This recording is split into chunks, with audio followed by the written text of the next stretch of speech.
Hello everyone very good morning. ताले देखंतु आम समस्त गोटे खुशी खबर आसी कहले चले। तो जमती जूनियर टीचर रेगुलर आमर जूनियर टीचर रेगुलर हो जाइए। तो जो मैंने आगक जाई टीचिंग लाइन में निजर क्यारियर करने को चाहूले से गोटे मोटिवेशन मिलला परिका। देखो जिते जूनियर टीचर कंट्राक्चुअल थिला बहुत जन इंटरेस्टेड हो नथिले।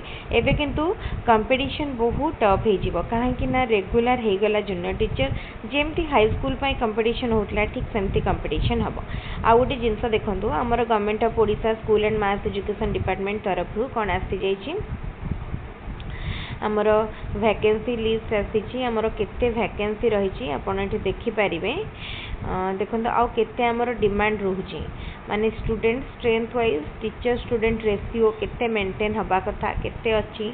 आउ तो आमर ए ईयर बेलू के माने ए ईयर हो कि माने कमिंग ईयर हो आमर केतिकी रिक्वायर माने आमर वैकेंसी फिलअप हम सेटा भी देखंतु। आमर आहुरी बाकी रही 44,433 पोस्ट फिलअप हाँपाई। ताले एते गुड़ाए पोस्ट रही फिलअप हाँपाई। तेणु आपण मैंने रेडी रुहतु को भी मोमेंट रे ऑफिशियल नोटिफिकेशन आसी पारे। किंतु गोटे जिनस मन रखु एकाथरे केबे भी एते वैकेंसी फुलफिल हेनी माने फेज वाइज हम हे तो 10,000 हो 4 थर हो पारे कि 20,000 हो 2 थर भाया हो पारे। तेणु आपण रेडी रुहतु निज को प्रिपेयर करके रखु। यही भाया जदि सुजोग को हाथ छड़ा करेंगे ताले आग को आपण को जॉब पाइबा भी बहुत डिफिकल्ट हो भावतु। थे जदि एतिकी वैकेंसी फिलअप हो जाऊँगी तापर जदि आम माने गोटे अनुमान भी करवा प्रति वर्ष जदि 5,000 भाया रिटायर भी करुँच ताहले भी भावतु आमर पुणी वैकेंसी गोटे ह्यूज वैकेंसी आसापी माने 5 ରୁ 7 वर्ष लगी। तेणु आपण टार्गेट करंतु केमती ना जमती एथर आपड़ जेटी हो कि एसएसबी टीजीटी हो पाइबे कहीं एथर एसएसबी टीजीटी भी जो आसो सी भी ह्यूज वैकेंसी नहीं आसो।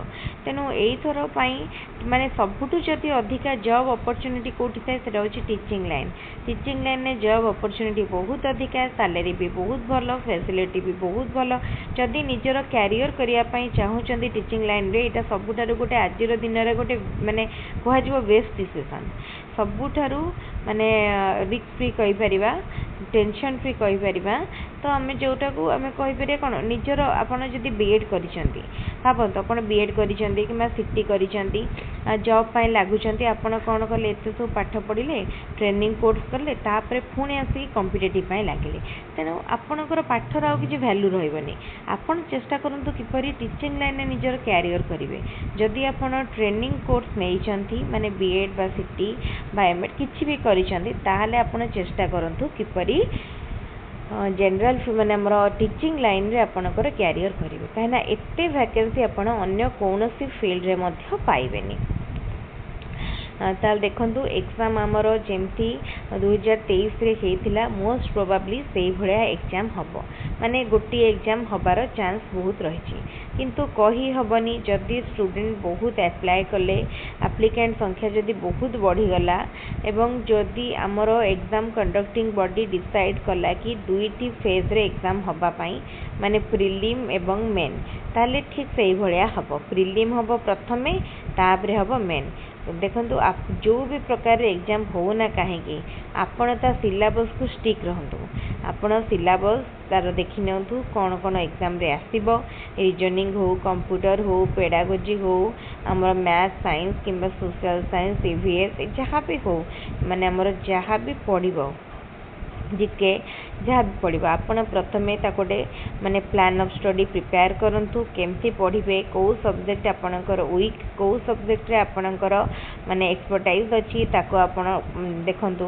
तापरे सब्जेक्ट को आपण टाइम डिवाइड करंतु जो सब्जेक्ट जेतिकी टाइम दरकार करे से अकॉर्डिंगली डिवाइड करंतु। एई भली भाबरे जदि आपण गोटे माने प्लान ऑफ स्टडी प्रिपेयर करूछंती ताले देखिबे निश्चित भाबरे आपणकर पढ़ाटी यूजफुल रहिबो एवं आपण माने जदि एग्जाम टार्गेट रखुचंती ताले निश्चित क्वालिफाई करि पारिबे। एठी मु आउ गोटे जिनस शेयर करी जो माने ओटीटी क्लियर करि नांती से माने आउ टाइम नियंतुनी एबेटार ओटीटी पय लागि पड़ंतु काहे ना आउ गोटे जिनस देखंतु ए वर्ष ओटीटी मध्ये आसीनी तेणु ए वर्ष ओटीटी केतेबेले आसीबो एकाथरे जूनियर टीचर पूर्वरु ओटीटी बाहरिबो जेमती 2023 रे हेतिला डिटो सेही भलिया 2023 रे मध्ये ओटीटी हेतिला जेटी पूर्वरु मने पकांतु टिके 2023 भलिया पूरा हबो जेटी हमर बाहरिबो एवं जेटी पूर्वरु ओटीटी एग्जाम हबो आपण ओटीटी पय जेटी पय प्रिपरेशन चलांतु सिलेबस तो ऑलमोस्ट समान हबो देखंतु math science pedagogy Odia English एतिकी आपणकर ओटीटी सहित सामान हो गला मैथ साइंस कथा कहूँ जो मन सोशल साइंस से social science and paper one रो मैथ आउ ईपीएस तो देखो एतिकी पेपर आमर ओटीटी सहित सामान हो गला आउ रहिला कौन जीके करेंट अफेयर्स रहिला आउ रीजनिंग रहिला कंप्यूटर रहिला तो देखो आपण गोटे स्मार्ट वे रे प्रिपेयर करंतु देखिए माने आपन को किसी भी प्रॉब्लम लागबनी जो सब जिनस को आपनकर डर रहउची जो जिनस पई आपनकर टेंशन रहउची जो सब्जेक्ट रे आपन वीक ताकू टिके अधिका समय दियंतु भाबुची जति एबेठारु आपन प्रिपेयर करिवे काहे कि ना एबेठु प्रिपेयर करले हाथ रे 5 मास रो समय अछि देखिबे निश्चित सेही समय बेल को आपन पूरा फुल प्रिपेयर्ड ही कि फील्ड को जिवे हले आपन को पई केते इजी हे जिवो आपन को पई पढ़िबा एवं माने एग्जाम क्वालिफाई करवा दुईटा जाक जिनस बहुत इजी हो जाए ठीक अच्छे भावुँ आज भिडियोटी समस्त को भल लगी जदि भल लगुच गोटे गोटे लाइक करने सहित माने चैनल को सब्सक्राइब कर दिंतु एवं कमेंट मध्यम निज फीडबैक दिंतु वीडियो को रखा थैंक यू।